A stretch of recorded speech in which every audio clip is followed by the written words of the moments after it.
Alright, we're gonna do some cool stuff today. We're gonna learn about chainsaw safety. We're gonna learn about what to wear when handling the chainsaw.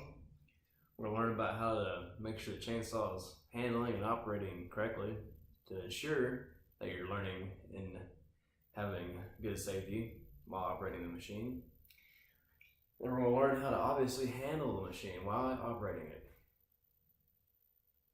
All these things, when combined together, can make a chainsaw, when typically is a very dangerous machine, be very more calm and very less dangerous.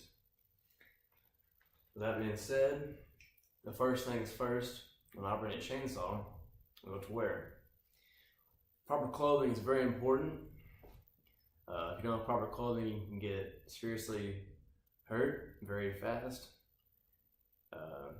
The chainsaw blade can penetrate darn near anything, really.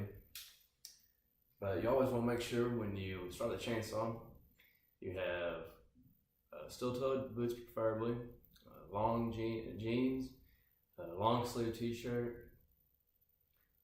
proper gloves, some kind of sturdy glove, doesn't really matter.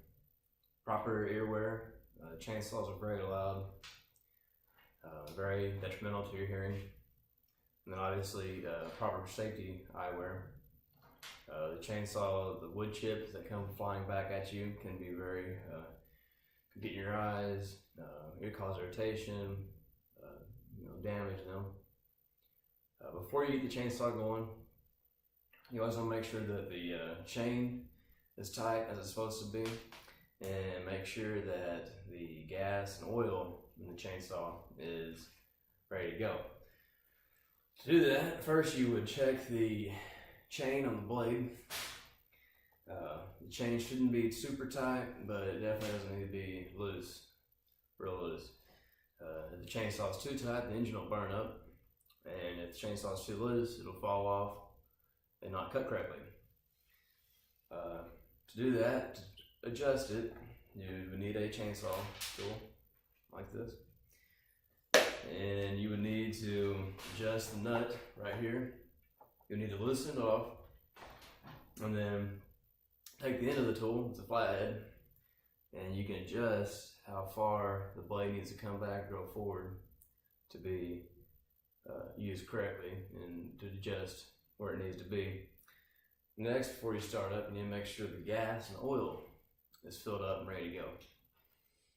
Gas and oil both have reservoirs right here on the side. This is gas and this is oil. The oil takes just regular chainsaw oil. The gas needs to be a mixture for the engine to work correctly. But with that said and done, you can finally start up the machine and it should work correctly. When you start the machine up, always make sure you hold it out. And you're going to pull on it and it'll start up. And then when it starts up, you make sure you have full control over it, because it's a beast. It'll come out, it will come undone if it doesn't have full control. So always hold it. Always make sure you have your left hand up here secured and your right hand down here secured. You have full control. The machine's a very, very jarring piece of equipment, and it'll do the job correctly as long as you maintain full control. One of the serious problems with chainsaws are kickbacks. A lot of times people will look away and not have full control, and they'll kick back and cut them. I actually witnessed that happen at a job site. A friend of mine who did not have safety on a chainsaw was operating one, and the machine kicked back and cut his leg open. Thankfully, he was not seriously injured, but it could have been very easily. So always have control. That's the main thing.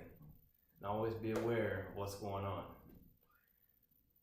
Chainsaw will do the job. You should never force it.